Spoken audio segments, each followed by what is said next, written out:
It's Saturday, June 8th, 2024, 8 o'clock at night, 8 p.m. Eastern Standard Time. Tonight the sun will set around 9, so it's still light out. This is a book update.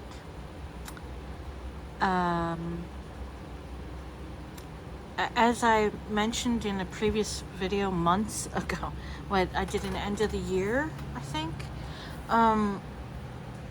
I've been in the Hardcore Literature Book Club, and the reading schedule for that is fantastic. And the books are amazing, and I owned most of them prior, but I did get a couple at the end of last year, or when the reading list was announced, so that I would be able to read along. But I found that I've still had difficulty reading. I've had difficulty putting my time toward reading instead of other things. I can update you as to what I've done. So Gravity's Rainbow, I've spent more time reading the companion to Gravity's Rainbow than I have to reading Gravity's Rainbow. I've got a bookmark in it still. But I'm not, it hasn't gripped me. I'm only 70 pages in? Yeah. It's not terrible or anything. I got so caught up in I think what happened is I let the talking about how it would be a difficult book or have several meaning, like how the companion book would be so helpful for reading it, that I just let myself get caught up in it. And so that one stalled end of last year. But that's because at the beginning of this year, I finished East of Eden, which was an this was a wonderful book to start the year off. I read it I started at the end of last year, and I completed it early January, and it became one of my favorite novels, John Steinbeck's East of Eden. The current book, so the last book that was covered is Master and Margarita. I'm still in the intro. I haven't actually read the book. It didn't grip me yet because I haven't actually read the text. I'm still reading intro. I'm starting to think that maybe for me, I shouldn't always read the introduction or the explanation or the hyping the book up or intro until after I've read the book. I don't know. Maybe it depends on the text. And currently, if I was keeping pace with the Hardcore Literature Book Club, I would be reading The Tale of Genji, which is amazing from the sounds of it, but I'm probably not going to read it on pace. The other book I missed out on reading on pace was Pride and Prejudice, which I believe is off the shelf right now. Or is it on the shelf? It might be off the shelf with my current reads.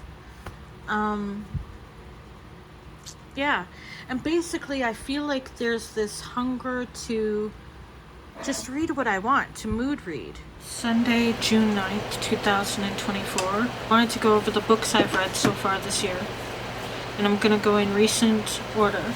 So just the other day, I finished reading Macbeth. I read Hamlet. Well, these are rereads, but I read Hamlet at the end of last year for Hardcore Literature Book Club. I really liked it. I loved it, in fact. And Macbeth, not so much. Not that there isn't beautiful lines, or not that it isn't good or anything. Hello, it's Shakespeare. It's that it didn't reach me the way Hamlet did. And then the other thing that took me forever with this is I read the Royal Shakespeare Company edition. Mistake. Because I felt like I could only put it as completed if I read all this, which is about the play, about the theater, about the history of the play and the theater, and scene by scene analysis. And I'm not studying, I'm reading it for enjoyment and this much of stuff, not to mention the intro, just sort of dragged it for me. What was a pleasure in reading Macbeth was that I listened to the lectures by Benjamin McAvoy in the Hardcore Literature Book Club, and I listened to the Macbeth one several times. So I did get a lot out of this, more than just what I surmised. It's just like nearly 3 in the morning, and I'm racing, and I'm distracted, and I know that if I don't try and make this now, I may not make it. But like I said, I got more out of Hamlet at this time period in my life, you know? So that's what I finished reading recently. These are in descending order to the beginning of the year. The other book that I read is by one of my favorite authors, who is a diarist, known for her diaries. Her volume 1 through, like her, not her juvenile, like I haven't read her young ones, but I have like volume 1 through 7 of her, I think it's 7 of them. Beautiful. I love her writing. Nin's writing, Ania Snin. I say her name wrong, and I'm so sorry, because she's one of my favorite writers. Description of anything is delicious. I could read her forever, and I generally read a lot of her easily. Like, I easily read her. And these were essays, a collection of essays. It's called In Favor of the Sensitive Man. But it was like everything from her views on art. And okay, so we got time in between a race. This is still in order, going backward from recent to, oh yeah, I cut off real quick, but the thing I love about her writing is that she's very descriptive and honest. I like an authentic voice, and she's very lovely to read and inspiring. She inspires me when I read her. But like I said, I do hope to publish my own diaries and journals, and while I could never give it the time and attention she has, I know I have a lot of time, but she wrote her diaries and journals and edited them, and she used creative license for, like, she omitted a whole part of her life and stuff. I don't know, she did a lot of stuff and wrote them in mind for publication eventually, and I'm just not that thorough, but I do like the idea of making my diaries and journals a life work eventually. This book, because of the first book I finished for the year, John Steinbeck's Journal of a Novel, The East of Eden Letters. I'll tell you more about East of Eden later, but it's pretty much like one of the few novels I read this year so far that was on schedule with the Hardcore Literature Book Club. That and Macbeth, I think, are the only books I've read so far, because I was very hopeful, but I have not had the mindset to delve into the classics the way I would like. I started a couple, but I'm still in like the beginner introduction notes, and I'm just procrastinating. But this book was lovely because I loved East of Eden. East of Eden is now one of my favorite classics, and to have read, this was like, okay, I love journal and diary and letter books. I have a lot of them published. I just love personal letters and diaries and such. And this was his letters to the publisher, the person he gave his manuscript to. And so he would write, like, in this book alongside the pages he'd write that day. And picking my car, I won't be able to talk very long. So it was about his life, like while he was writing. And I not only like this for the writing oh, I know what I had that bookmark in for. In this book, I actually underlined some of the passages because I enjoyed it so much. There was some, here's one. Do I even have time? I can tell all I want about them now because they are all dead and they won't resent the truth about themselves. Yeah, because he wrote about this. The East of Eden is about his family and stuff. Recommending East of Eden, and if you like reading journals and diaries and stuff, this is beautiful and insightful for the text. Okay, I got a race, but I want to tell you more about books. Okay, so it's now in between another race, so let's go on. So again, John Steinbeck's Journal of a Novel, The East of Eden Letters. I guess he did this for a few of his classics, so if you're interested in that sort of thing, I suggest reading. The other book I read, Dopamine. Finding Balance in the Age of Indulgence. Oh, Dopamine Nation, sorry. Finding Balance in the Age of Indulgence. It's a paperback. Even has some graphics in it. I read it. I learned some stuff from it. I found it applicable to not just social media, but to food, to different things. I found it was a good time period to read it while I'm reading about intermittent fasting. I think that, you know, resetting certain parts of your system is good. I'm not making a lot of sense. There was some like standout ideas, but like am I going to keep this? I'm not sure. At the time that I read it, I did think of like donating it after, just because I was like, I'm probably not going to pull it off the shelf. But then again, maybe because like the writing didn't, there's something about the writing that I was like, meh. But it was good. Like, I can see why people were reading it, especially those who were doing social media cleanses. I think it's also applicable to a lot of things, so that were, I don't know. I'm undecided as to whether I'll keep this in my personal library. The next book, the second book of the year that I read, is Fast Feast Repeat by Jen Stevens.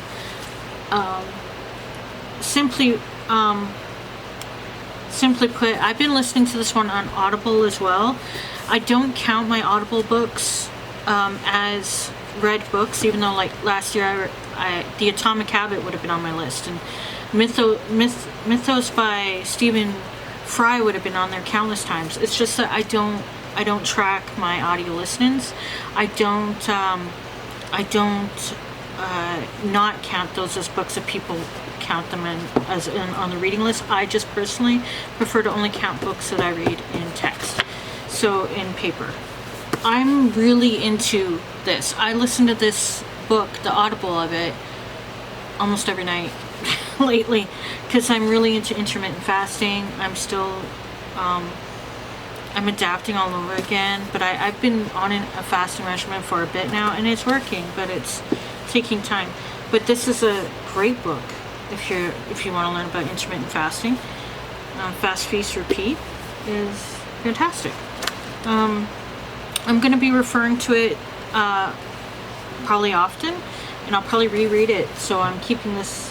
And yes, I read the text. I read this edition of it. That's why I got the Audible version as well. I really like her ideas. It's like 3:17 a.m. now. Let's get to the book that I finished in January, mid-January. East of Eden by John Steinbeck. And this is a Penguin's Classic Edition. It's beautiful. The book is beautiful. I bought it in 2015, but I didn't read it until the end of last year and this year for the Hardcore Literature Book Club. And this book was rewarding. It's a rewarding classic.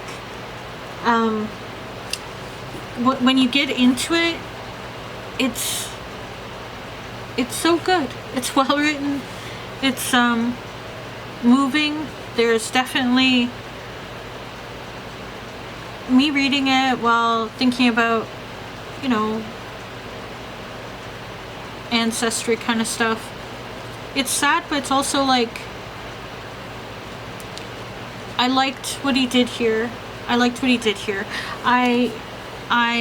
the characters. I didn't like all of them. I mean, there was stuff I just found really good about how he wrote. Yes, there's discussion about how he depicts women, but not in the book, but you can have that discussion around the book, but it's just still a beautiful work. It's still a great read. I read Grapes of Wrath years and years ago, and I remember being upset with the ending, but I thought it was an amazing book, powerful book. I was enthralled by it and disturbed by it years and years ago. I'd like to reread it actually. But East of Eden, got me so much more, and I think it's probably an easier read than Grapes of Wrath. This book is one of my top classics now, and it's beautifully written. I read it, once I got into it, I was reading it all the time, in between, in bed with the flashlight of my phone, which I don't like to read in bed, so it would be just a few pages, you know, but I couldn't stop myself once I was really into it. And then you read it and you don't want it to be over. It's you want to know what happened, right? It's one of the ones where the characters can become part of, there's characters in it that could become part of your you know, your literary psyche of sorts. So first book of the year, so far the best book I've read all year, because clearly I'm not really reading well, so that's where I'm at right now. So I just wanted to do a book update. I've tried to make some clips, I'll insert them. They're from different times of trying to make this update book video. So I'd recommend East of Eden, classic. I recommend Feast, Fast, Repeat. Fast, Feast, Repeat. I'm not currently doing it correctly. I'm not doing it clean fast because I'm having coffee with creamer in it. But if I would do what this book says, I probably would have greater success. Meh. Though there's some concepts in this that definitely apply to us. I mean, hello, I've got a video game on, I've got a computer on, and I'm clearly not focusing. I could use a dopamine reset. So, and do I think we're all addicted to the immediacy of our technology? Yeah, it's a good book, but kind of forgettable in some respect. Definitely recommend, especially if you read East of Eden, or if you're interested in journals or insight of a writer. Meh, but only because it's an essay collection. I'd much rather read her diaries, but I enjoy reading her descriptive way of writing anyway. Macbeth, classic Shakespeare. Read Shakespeare, reread Shakespeare, but not my favorite. I would prefer Hamlet. That's where I'm at with that. And I don't want to read an edition like this again. I'd rather read the play, and maybe it's just, it just wasn't the right time for me. Okay, thanks for watching. I'll see you later. Bye.